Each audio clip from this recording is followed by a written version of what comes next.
Shalom, shalom, everybody, man. How y'all doing? It's Shallow. What's up? We in here. We finally made it back in here today. It's another reading, man. Reading with Shallow. Because reading is fundamental. So, man, we just finished the 48 Laws of Power. Definitely a good book. Definitely a good one. Definitely one that needs to be read again and examined even more.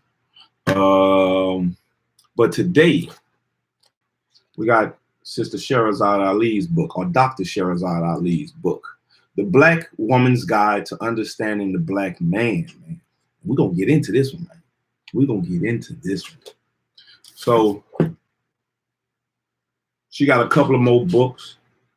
But this one says 6. 1, 2, 3, 4, 5, 6. 6 books. And they look modest. Look at her head wrap. I mean, look at her headdress. Miss Shahrazad Ali's headdress. So we have four of the six books.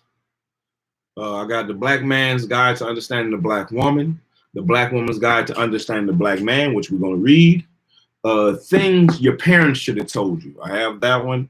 And The Urban Survival for Years to Come. I have that one as well. Still got to get the other two. But for right now, that's a nice little bookmark too. Nice little bookmark. This came with it when I ordered the book. This came with it. Peace from Sister Shahrazad Ali. So we're going to go ahead and get into this. We're going to read a little bit about it first. The Black Woman's Guide to Understanding the Black Man by Shahrazad Ali. Black men cannot gain knowledge of their women until they gain knowledge of themselves. Every Black man in America should read this book and share it with their sons to give them a sense of who they are and what his obstacles are. Part 2, The Black Man's Guide to Understanding the Black Woman. I guess I'll come back and reread that one again. Definitely for YouTube, because YouTube never got it in the first place. Sister Ali teaches Black women who the Black man is. We got, let me see. This came out it was copywritten in 1990.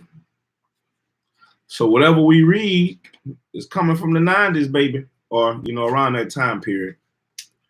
It has 12 chapters, 200 and something pages. Let me see. The rules. A man can rise no higher than his woman. Where there are no decent women, there are no decent men. By nature, a man cannot submit to a woman.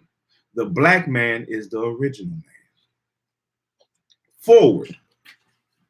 While the scabs on the wounds inflicted by the Black Man's Guide to Understanding the Black Woman are barely healed, we now embark on the second phase of this purification process to expose and dissolve selected behaviors that destroy love and stifle respect between Blacks. Of course, it is impossible to include in any writing all of the idiosyncrasies of 30 million African Americans. This makes it difficult to assess specific conditions because of their resemblance to stereotypical accusations. Insistence that both sides of the story, the good and the bad, be told simultaneously further complicates any effort to address problems which, by virtue of importance, have isolated priority. The need to explore all aspects of Black life is overwhelmingly welcomed, unless the exploration points the finger at individuals guilty of creating the problems by how they behave. It is extremely important for the reader to understand clearly that the sole purpose of this study is to continue to examine the underlying causes of animosity between Black men and Black women. It is not an attempt to insult or publicly ridicule the Black man, nor should it be dismissed as superficial or typical black male bashing. Recent experience has proven that confronting brutal truths about personal motivation is painfully embarrassing and usually met with gross denial. Many of the segments in this book contain information that appears to rival or contradict data present in the Black Man's Guide to Understanding the Black Woman. This is done intentionally to reveal concurrent opposing behaviors between Black men, Black women, which ironically accelerate the demise of the already fragile union. Regrettably, a recent University of Chicago study concluded that by the year 2000, which we passed, 70% of Black men will be unemployed, on drugs, in jail, or dead. The predictions are grim and seem self-fulfilling. The background reasons for this sad reality, all provable, are the blood-curdling events of slavery, lack of opportunity, poor education, drugs, bad breaks, and setbacks. These obstacles are 100% the responsibility of the perpetrators who created and fostered special systems of human dejection. This misery is referred to in the African American experience as racism or outside intervention. A root cause of the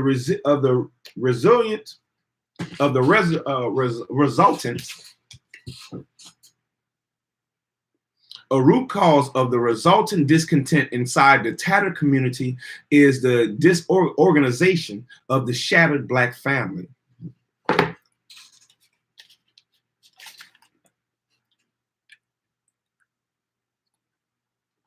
A root cause of the resultant discontent inside this tattered community is the disorganization of the shattered Black family. The secondary aspect of the problem, according to frustrated members of the group, is the failure of the Black men to accept and deliver on their obligations as husband, provider, and father.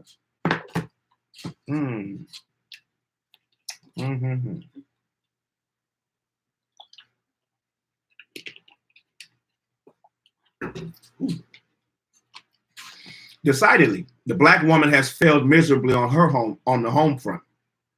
Many months have been spent aggressively attempting to apprise Black women about how this failure manifests. Predictably, this deduction was not accepted happily. Pedestals toppled and were replaced with sobering realities. Completed, uncomplicated unpleasantries were acknowledged to pave way for progress. On the flip side of this dreadful predicament, the Black man must now study and recognize the mismanagement of his masculine authority, his blunders, colossal and unintentional as his woman's equally splintered and black household. As head of the Black nation in America, whether he admits it or not, the Black man is solely responsible for any liabilities existing among Black women and Black children. Reportedly, the Black man has never taken proper charge of his own life, the life of his woman, or his kids. He has allowed himself to be overwhelmed by the strong wording and contemporary opinion and the unpopularity of addressing his own needs. All of the cries of racism have become a convenient crutch he leans on to explain his perpetual crippled leadership in and out of the house. While many of his negative habits are merely reactions to the ill-fated approaches of his woman and his mother, this has already been discussed in the Black Man's Guide to Understanding the Black Woman. The new study is devoted entirely to the greater problem, the irresponsible leadership of the Black man, and how they got to be the way they are. Although this book does not cover every aspect of African American history, it does include factors contributing to the decline of the Black man's leadership potential. It also explains how Black male teens, unfamiliar with past and modern history, become misplaced and reckless in the world. This book is merely a mirror, a galloping reflective account of the black man's last 19 decades in America. It chronicles condensed events and trends ordinarily unknown, which must be considered when dealing with him and making judgments about his condition. His mind was tampered with. The brainwashing schemes must be discussed and understood. As before, I do not expect all black men to accept the accuracy of this report, but mass denial among them must not constitute cause to reject or disbelieve the contents of this work. Public confession is not necessary for improvement. Readers must realize that here is a man who claims he is victimized by entrenched racism, slanted justice, media attack, multiple drugs, and accessible weapons, compounded with charges of genocidal conspiracy out to destroy him. Yet he has done little to ward off the results of such conclusions. He has been screaming foul for umpteen years, trying to bring attention to his unfair treatment. And he now dizzily wanders around crying racism at the slightest provocation, but still swears that the possibility of a diverse, multicultural society exists. This book contains new perspectives. The suggestions made are not written to endorse or promote negative racism. Instead, they prove historically that the only successful multicultural society is one where each race retains economic and spiritual individuality. Anything else creates confusion and resentment between nationalities. Subsequently has landed the black man in his present predicament, endangered, and some say unhelpable due to his insistence on doing things his own way, the wrong way for his survival. His pride is tissue paper thin, blowing in the wind. Hopefully, every black man will read this text and voluntarily place his nose to the grindstone of reconciliation with his manhood and proper evaluation of his political dreams. He must commit to save himself at any cost, with minimal tears and moderate ego damage. False pride and stubbornness have no place when one is contending for self-preservation. And yes, the effects of slavery still rank as number one in the dismemberment of the black home and displacement of the black man. But the number two problem stems from contributory neglect of an internal nature that takes the form of disunity, B, distrust, and C, bad choices. Tragically, the number one problem cannot be reversed, but number two can be repaired. This is not shifting the burden, just smoothing it out a little to make it more manageable for correction. Black man, I have faith in you. Sister Shahrazad Ali. That was a forward. She says, Assalamu alaikum. Well, Dr. Shahrazad Ali. Wow.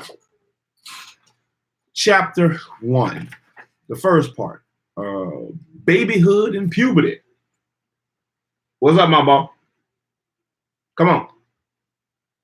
Come on, all that whining. You gonna read with that?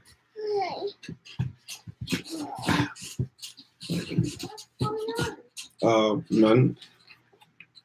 No, you gonna read. Babyhood and puberty. Adult black men over the age of 40 have similar childhood backgrounds. They remember their past somewhat fondly at times, and whatever complaints they recall are seemingly small and pleasantries when compared to the horror reports and wayward status of black male youth today. Calm down, man. You need to ask. Can I have some water, please, Daddy?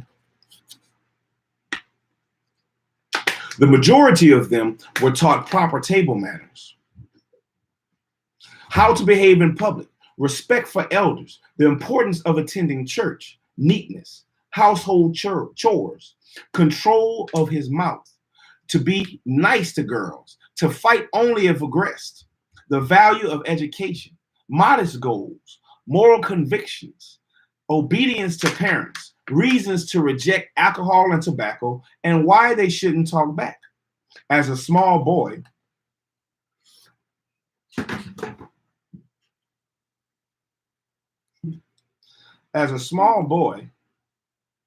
he played with ropes, Chinese checkers, puzzles, cards, dominoes, marbles, bikes, scooters, blocks, kites, wagons, electric trains, balls, trucks, guns, and cowboy hats.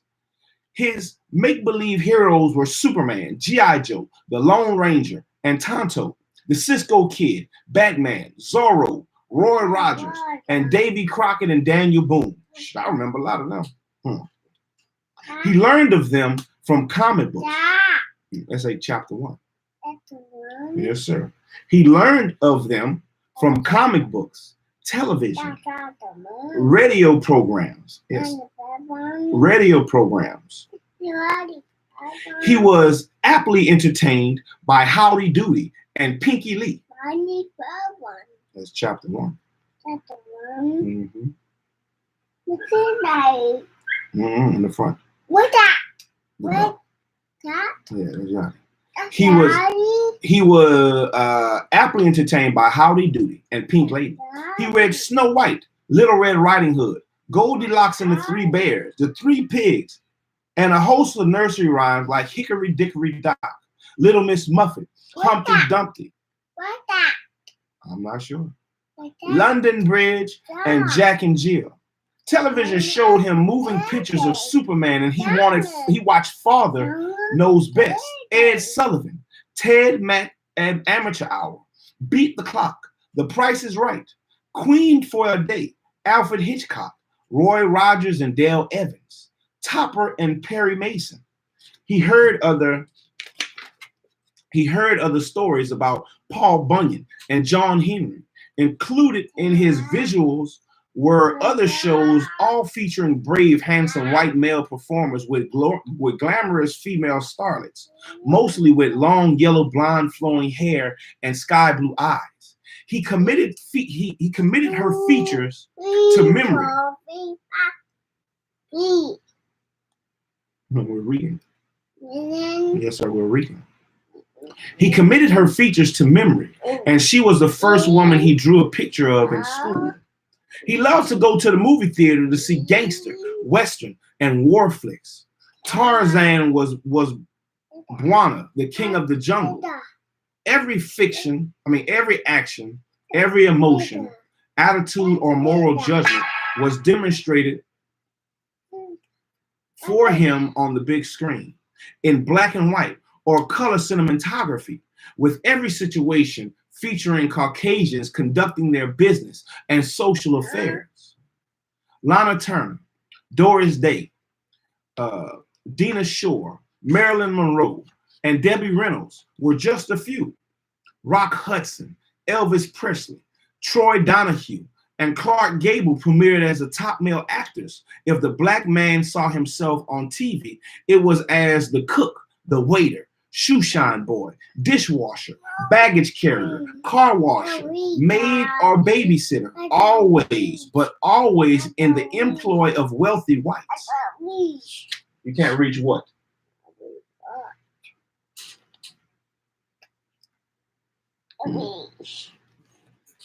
You're not getting, hey, you got some more, hold on. You're gonna have to sit over there and be quiet, man.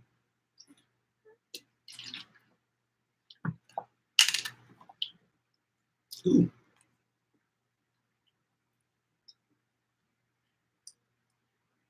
If he wasn't sweeping the floor or running from ghosts, he was seen dancing a jig, grinning as wide as possible, and stretching his eyes to the limit to show the most white, or making other facial contortions designed to be funny and show him up as ignorantly playing the fool.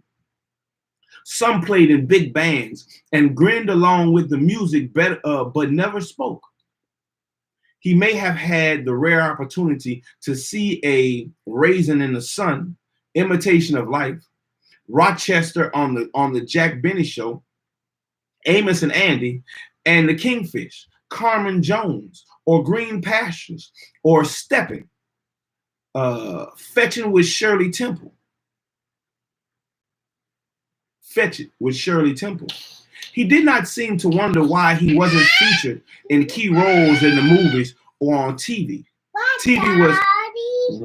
TV was fairly new during his childhood, and it was basically understood that white people were in charge of TV land. Then he was introduced to Uncle Remus and the Tar Baby, Buckwheat and Alfalfa, Little Black Sambo, Aunt Jemima on the pancake box, Uncle Ben's rice, and a host of other mammy products from syrup to shortening.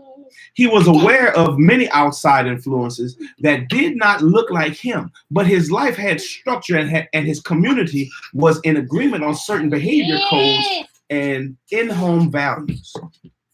Come on, man. Hey, look. Give me this. Look. Okay, y'all got to sit over there.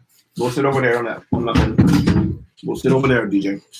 Go sit over there, and y'all can listen over there.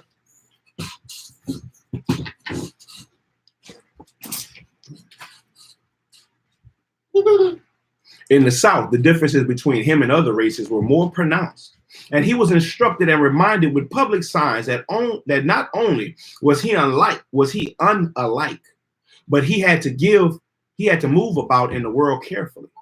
One of the main reasons he was taught to read was so that he did not accidentally go into the wrong door, drink from the wrong public water fountain, or get caught in certain areas after the sunset. Man.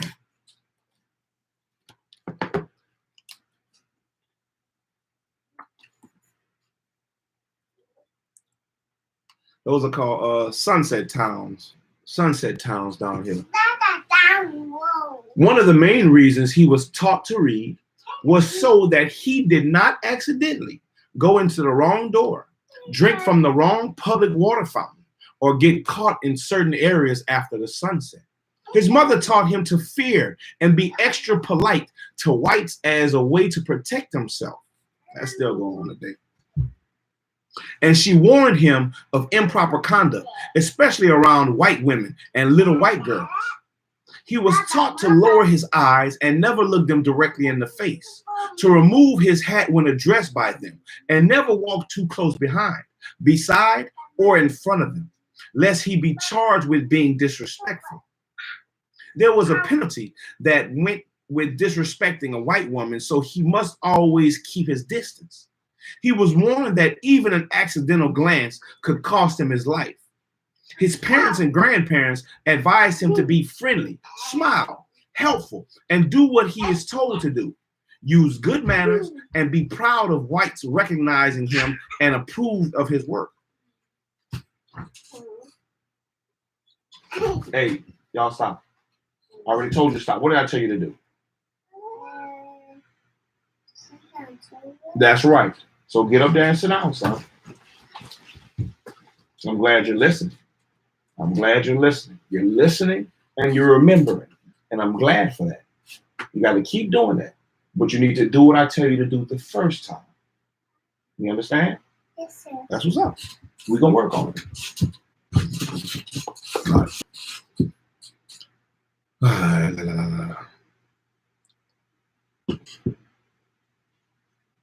There was a penalty that went with disrespecting a white woman, so he must always keep his distance. He was warned that even an accidental glance could cost him his life. His parents and grandparents advised him to be friendly, smile, helpful, and do what he is told to do. Use good manners and be proud of whites recognized if whites recognized him or approved of his work.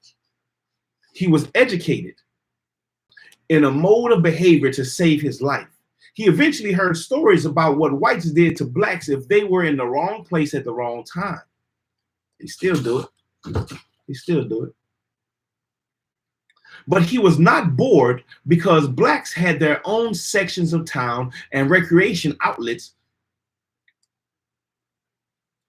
which they could freely frequent, and which were sometimes visited by whites with whites at will. But he was strictly forbidden from even trying to patronize theirs. He learned to dance for whites, no matter where he lived. Whenever it was time to have a party, they had fun. His father, if present, earned about 1,000 to 3,000 a year in income, although he usually never knew it. Provisions were made for him, and he witnessed the. Let me mark that. Let me go back. No matter where he lived, whenever it was time to have a party, they had fun. His father, if present, earned about 1,000 to 3,000 a year in income. 1,000 to 3,000 a year. Although he actually never knew it. Provisions were made for him, and he witnessed attempts to make sure he was not hungry. So other than owning a television set, there was little to compete with his family or their status in life. He was relatively comfortable in most cases and did not realize, for the most part, if he was rich or poor, since his black neighbors and friends all appeared to live the same way he did. Many of their guardians maintained single-parent households. It was not that unusual at the time. If one of his friends lived with both his mother and father, he was revered as quite special. Many of their mothers had men friends who visited, stayed overnight, or lived with them periodically. He was taught to respect his mother's man and refer to them as Mr. So-and-so, and to make few demands on his stand and father. And he often knew little, if anything, about his own biological dad. It wasn't discussed much in his presence, and if the missing father showed up in town or in the neighborhood for a visit, it was considered a big deal and something to brag about. He was somewhat stifled regarding questions about his father. If he was told anything at all, it was some flamboyant reputation attached to his father, or he was given an overly negative historical account about how no good he was. I got that one.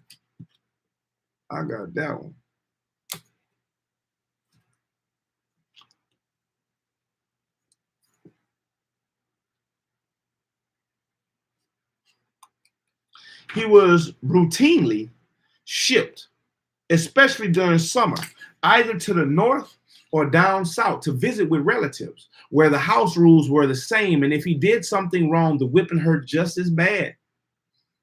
I remember them days. Often he witnessed his mother fighting with or being beaten up by one of her male friends. He got used to the stale smell of whiskey on Friday and Saturday nights. There was little he could do about it, but it made him dislike these unpredictable, strange men who were too big for him to fight or defend his mother from. Many times his frustrated anger was directed and blamed on his AWOL father. He later learned to milk his mother's man for spending change or other minute benefits, or I guess other minute benefits, to forget what happened or to stay out of the way when he was visiting. He was also exposed to other elements in his community: the drunks, the slick-haired, finely dressed numbermen, their runners, the fast, loose women reeking of heavy perfume, wigged down on tight. Wigged down in tight dresses with luscious, exploding bodies. The holy rollers, piously dressed in all white or strict black suits. The impeccably dressed gamblers, the owners of flashy colored bulky cars, and the neighborhood retard or cripple. Move, man. Go sit yourself down over there. In the chair.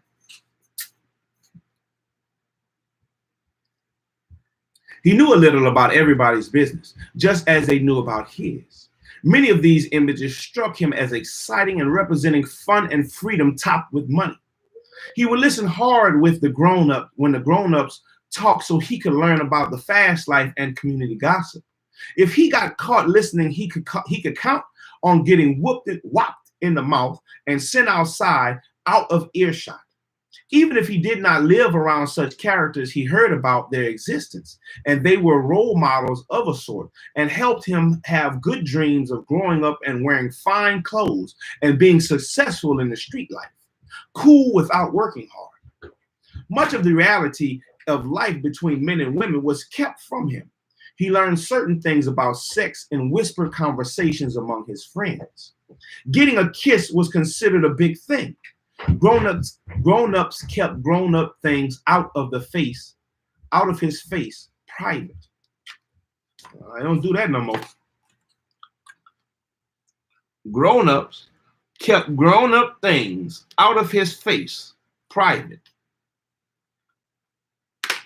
As far as he knew, being a boy, when compared to being a girl, other than the fact that he had a weenie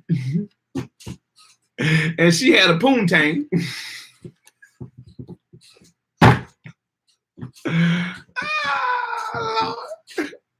only outside of him having outside of the other fact. Oh man, as far as he knew, being a boy, when compared to being a girl, other than the fact that he had a weenie and she had a poontang,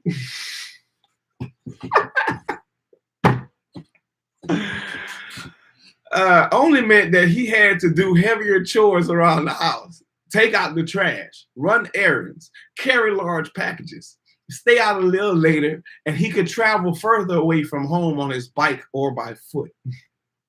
He didn't have as many clothes as the females around him, and he could relieve himself any place he chose while the girls needed a pot, a room with a toilet, and a door. He could also play rougher games and contact sports. His home life became his routine. It ran smoothly enough. And come on, raggedy stuff. And had dependable systems. That's key right there. He had dependable systems.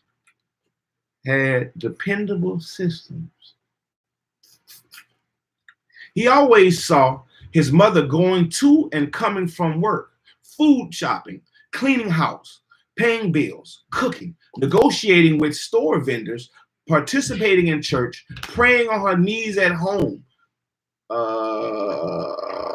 humming spirituals, picking out his clothes, arranging furniture, talking on the phone. And she was always still up when he went to bed and already up when he rose up in the morning.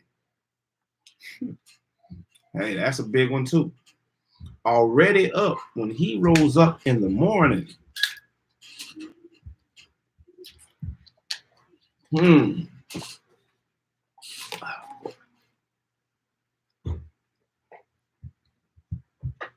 He didn't quite understand how she did all this, and he was quite sure that he was supposed to do. And he wasn't quite sure what he was supposed to do, since it was visibly apparent to him that his mother took care of practically everything, including all his needs. He knew he had to do what he was told, but other than playing, doing his duties, going to school, and having a few squabbles with his peers, he didn't know what else to do. Yeah, to do.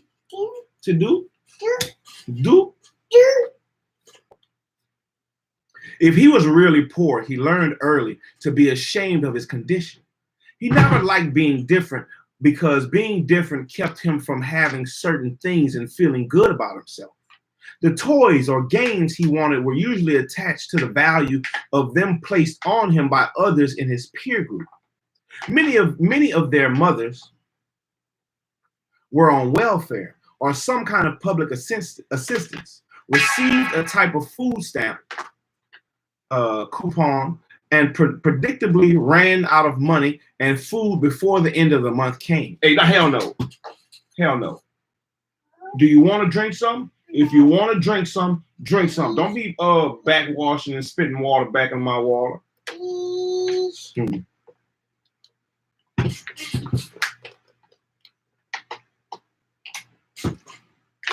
Are you done?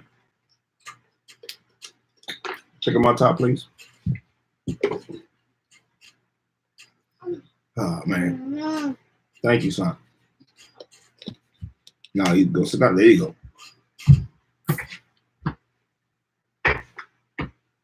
Lost my place. There we go.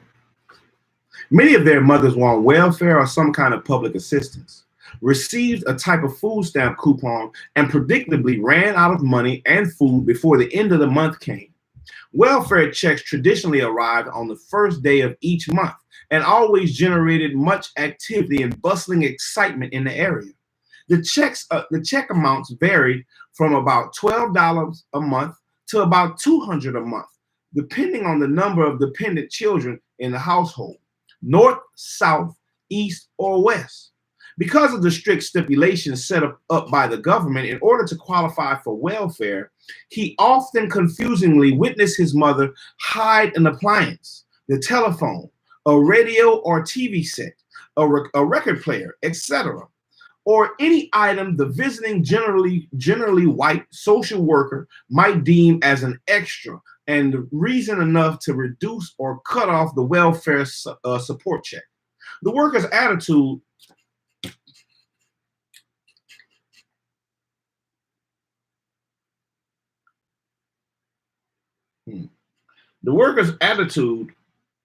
was that if a family was on welfare, they were not to have anything considered a luxury. That is not the idea today. I think it's more people living in luxury on welfare than anything. You go into a project house now, a project house where they paying $12 a month in rent, and that thing decked out, 70-inch TV, PlayStation 5, Xbox One, all the newest gadgets, Jordans everywhere, Polo, whatever the best cost, the best name brand clothes is today. That thing will be decked out. Food stamps, trash falling all out the cupboard from $1,000 worth of food stamps a month. Ball. Other than food, basic clothing, and furnishings. And there were guidelines on even that. The furniture could not be too fancy, and the clothes could not be too fashionable. There was a distinct welfare look. You better look like you're on welfare. There was a distinct welfare look. And when a family stopped looking like they were on welfare, they were canceled out of the program. Sometimes his mother had to hide her man, maybe his father, outside the house, under the bed or in the closet, so that the worker would not catch a man in the house. Word always spread like wildfire in his community of a worker was seen or rumored to be in the vicinity. His memories of the shame attached to welfare poverty are not pretty.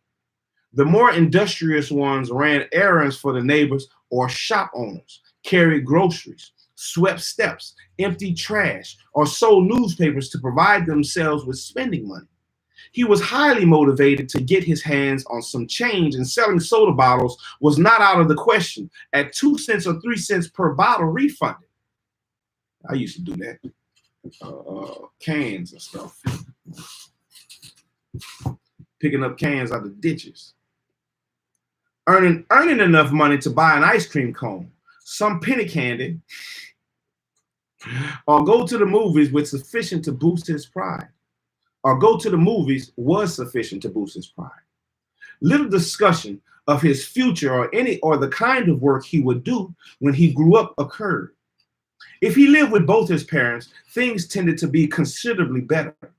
They might have a car, go on real vacations, get dressed up every Sunday, attend a modern school away from the neighborhood, get new clothes seasonably, visit the dentist or doctor, eat out at in a restaurant, go to camp, or go out of town often on the train or bus to participate in activities with other two-parent children. These parents made his life as comfortable as possible, and he was programmed to achieve. Man. He got a chance to learn from his father and his father's work. They were small lessons, but they helped him make social transitions to adult experiences, to adult expressions of masculinity and responsibility. Some of the memories are connected to a particular whipping he got for doing something wrong. Unless he was brutalized, black men recall these memories fondly and make jokes about them, about what happened. In the two-parent household, he was more so indoctrinated with the idea that he was just as good as anyone else. He could do anything as long as he got a good education, and that he must grow up and be a credit to his race and make his parents proud. Under no circumstances must he be prejudiced against his own kind, whites or anyone else. His home life is positive as he was programmed with ideas about his future success. Little mention was ever made about the specialness of his being black, and no information about his proud black heritage was imparted to him, and no mention of slavery was ever made. He was told he was a Negro, and other than his immediate family history, his ancient past was blurry and unfocused on any unique roots or personal background. He was instructed to be a good American. In some homes, he received a vague explanation about whites disliking blacks because of their skin color, that they were just prejudiced against the colors. And every book he read, from the first page to the last, contained white children or white families with white neighbors. None of the books were about him. During his earliest childhood, he is exposed to other routine experiences. Each Christmas, he was taken to town to go window shopping. I remember that. And sometimes permitted to take a snapshot picture sitting on the wondrous lap of Santa Claus, a mystical character who granted wishes for good little children on Christmas morn. Santa was always white in every picture and decoration. The black boy's eyes would light up with excitement mixed with a little fear as he was led through heavily adorned stores with twinkling lights, puffy white cotton, sparkling glitter, evergreen trees with all sorts of candy canes and brightly wrapped gifts. There was silvery tinsel, tinkling bells, little white elves as Santa's helpers, and holiday songs playing over the speakers in stores and on the streets. Decorating the Christmas tree was glistening balls, angel hair that seemed to draw him into his maze, into its maze, and flashing colorful lights was the most beautiful sight he had ever seen. Even the poorest families had a Christmas tree, and most of them had wreaths and lights on the window. The black boy also saw little white children in white flowing gowns with white feathered wings on their backs with a silver halo over their heads, hanging from the ceiling in stores, perched on lawns, in windows, and as table centerpieces. He was told that these lovely creatures were angels sent from heaven to celebrate the birth of Jesus Christ, the birth of Christ Jesus. Then, the nativity scene featured a docile-looking, gentle-hooded, serene, pale-skinned white woman identified to him as the saintly mother of the Christ child. Next, there was a strong-looking, bearded white man whose name was Joseph, the father of baby Jesus. And of course, there was baby Jesus himself. Little bitty 6 pound, 5 ounce baby Jesus. Glistening white limbs. A divinely beautiful little white baby in the manger in a barn, representing the King of Kings, sent to save the world. The 3 shepherds arrived on camels from the east with a huge with a huge star over the stable barn where Jesus had just been born, and wrapped in swaddling clothes and laid in a bed of straw. This glorified, mysterious, dramatic story mesmerized his attention and hypnotized him into believing the story and to always honor this saintly family above all things. He was taught that this was the real meaning of Christmas: silent night, holy night. Santa Claus was like the icing on the cake. In intermingling with the spiritual and religious connotations, Santa guaranteed that every parent would teach the Christmas story to their children. Hey, get out of here with that.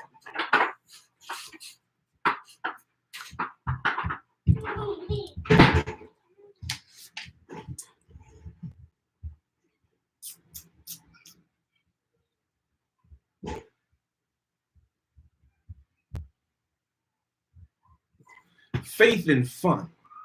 What could be more innocent?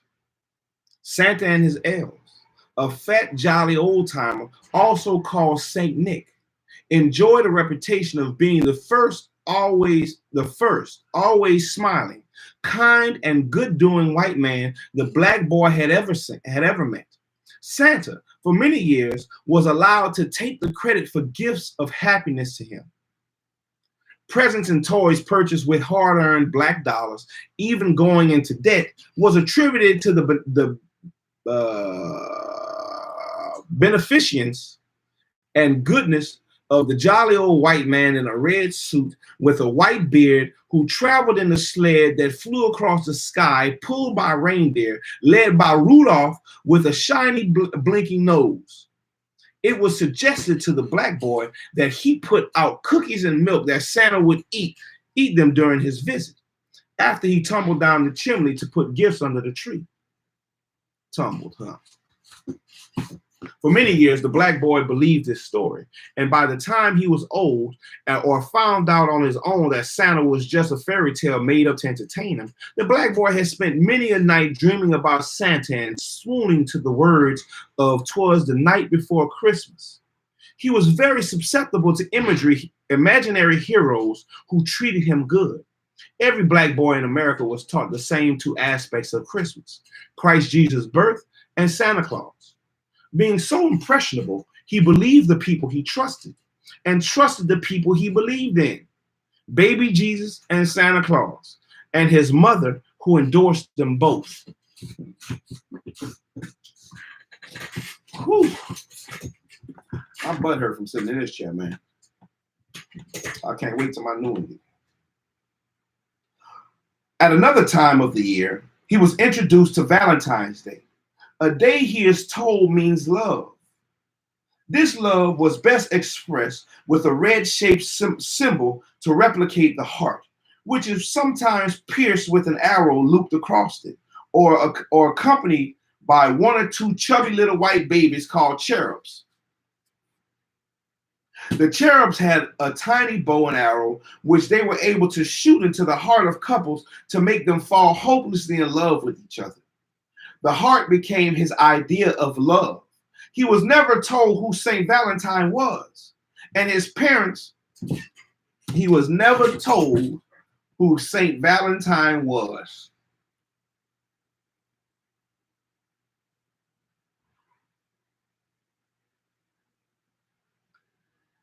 And people still to this day don't tell their children or even know who these people is. What are you celebrating? What are you celebrating? Who are you serving? You are serving another God. And you cannot say you love the Most High God and you celebrate all these other things, which are other gods that you chose not to find out the information about. Do your due diligence and study to show yourself approved. And his parents did not know either. But all of them knew about Cupid and his little bow and arrow spreading love and heart-shaped boxes of candy and pretty red and white greeting cards, which he distributed on a miniature level among his closest school friends. Then there was St. Patrick's Day, a day about a white saint and a day he was to wear something green to commemorate St. Patrick. Along with St. Patrick came a bunch of little elderly white midgets. I've never seen this. Along with St. Patrick came a bunch of little elderly white midgets in green suits with pointed green hats and, oh, it must be leprechauns. And pointed green hats and curled-toe green slippers called leprechauns. Mischievous little fellows who played pranks on unknowing bystanders. It had something to do with Ireland and the Irish people who celebrated their folklore with gusty ales and other festivals. One of his favorite holidays was April Fool's Day. I bet. Few black parents knew how this holiday originated, but they did know that it was a day to play tricks on friends or make a joke of some sort. And when the person falls for the act or information, the culprit calls out April Fools. A bit of lying and devilishment, all in the name of fun. The black boy would run around the neighborhood, the house, and the schoolyard yelling, April Fool, after he played a successful trick on someone. How entertaining. George Washington, the first president, was the father of his country, and Betty Ross sold the first American flag. He knew about the cherry tree too. In the midst of these came Mother's Day and Father's Day, and his mother was alive, who wore a red rose as on his lapel. My bad. If his mother was alive, he wore a red rose on his lapel. If she was dead, he wore a white one. That's news to me. That's news to me.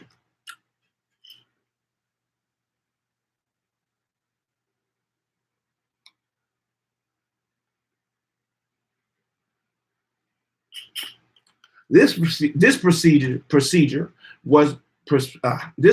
was repeated on Father's Day also, which never got as much attention as Mother's Day.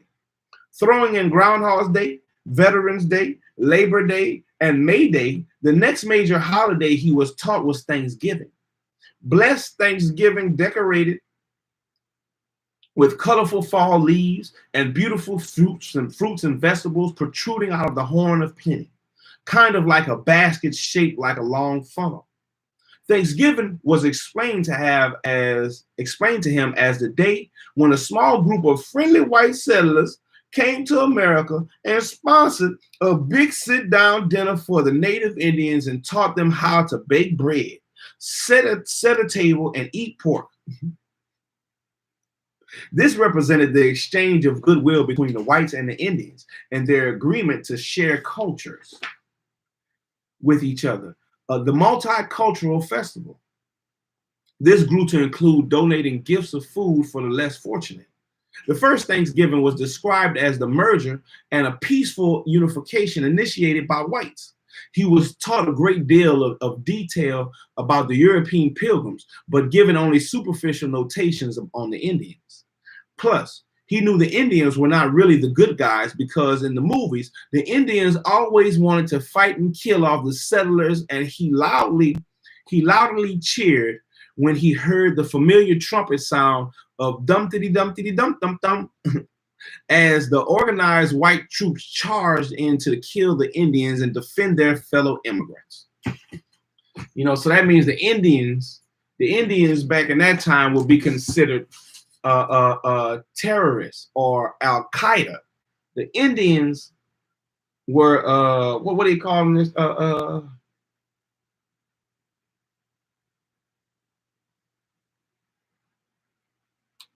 ISIS.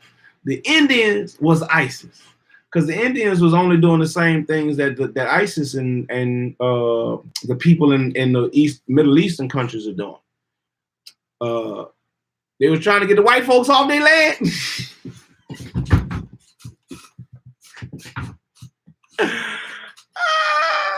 When the white folks came in with dump-diddy-dump-diddy-dump-dump-dump. And they charged them to kill the Indians and defend their fellow immigrants. He felt good every time a cavalryman slew an Indian and got him back. The black boy participated in school plays about the first Thanksgiving in school and wore pilgrim clothes or Indian feathers. His teachers didn't mind that he was left out of every story, every holiday, and every celebration or tradition or routine ritual recorded by Americans. After all, what difference could it make? The important issue was the celebration of the event itself, and all children should enjoy them and respect their country. Yeah, that's bullshit. This is bullshit. But that's what's being pushed still to this day. That same sentiment is being pushed still to this day. Let me mark this shit.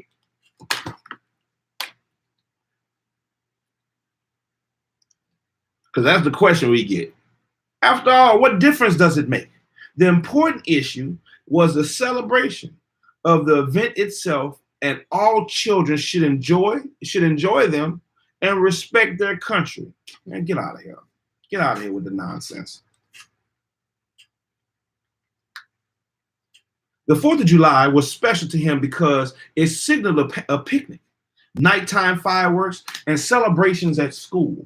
He would happily don his red, white, and blue hat he made in class and proudly wear his own hand-drawn American flag on his shoulder or shirt pocket. And he could recite the Pledge of Allegiance to the United States of America with his little hand held over his heart. He would swear with all his youthful honesty that he would support his country and all it stood for, status quo unknowingly included. He was told to be proud of the day the Declaration of Independence was signed. Of course, he did not know what independence meant, and no detailed explanation followed from his teacher or parents.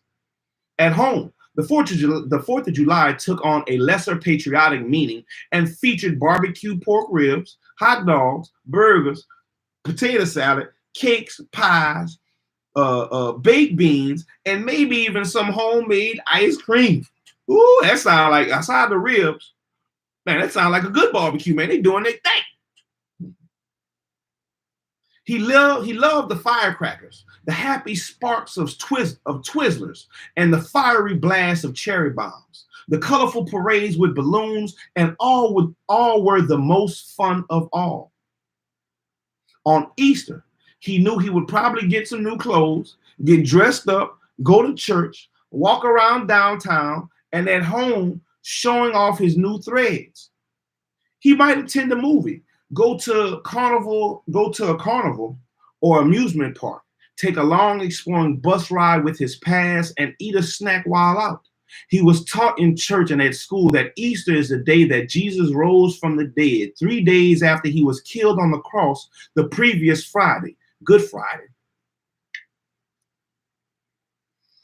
Jesus had been nailed to the cross through his hands and feet until he expired from blood loss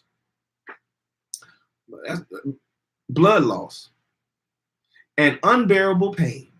The black boy was shown in books and read out of the Bible about how Jesus wore a crown of thorns, was offered briny vinegar water to drink, and suffered through it all with dignity and everlasting strength. The actual pictures of the crucifixion drawn and painted by European artists were shown to him at a very early age and represented the first gory sight of a dead white man presented to him as reality. He saw white men killed in the movies, but he knew they were just actors and not dead for real. He was told about Jesus in his unselfishness, died for his sins and those of the entire world. Entire world of Israel.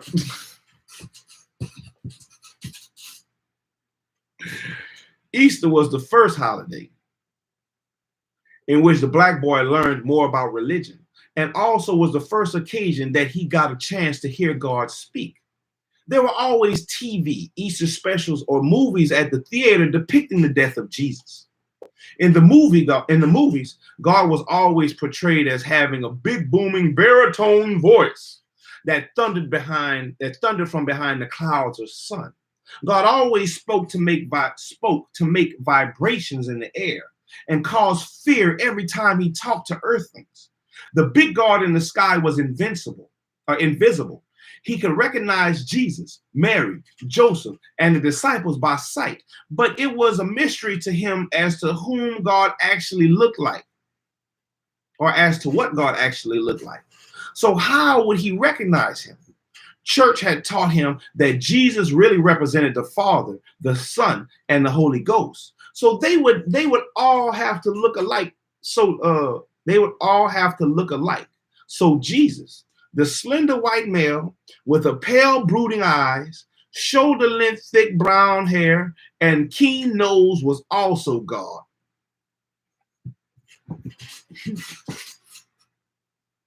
Thereafter, whenever confronted with biblical photographs, he was able to pick out God from the rest of the white people and could even recognize him in the Last Supper portrait. Jesus, or God, had very distinctly different features from the other guests at the table. He recognized Jesus on church fans, Bible school cards, calendars, wall hangings, and greeting cards. He became comfortable that he could recognize his Savior. It had already been explained to him that he must not sin. Sin was described to him briefly as lying, cheating, stealing, doing any kind of wrong.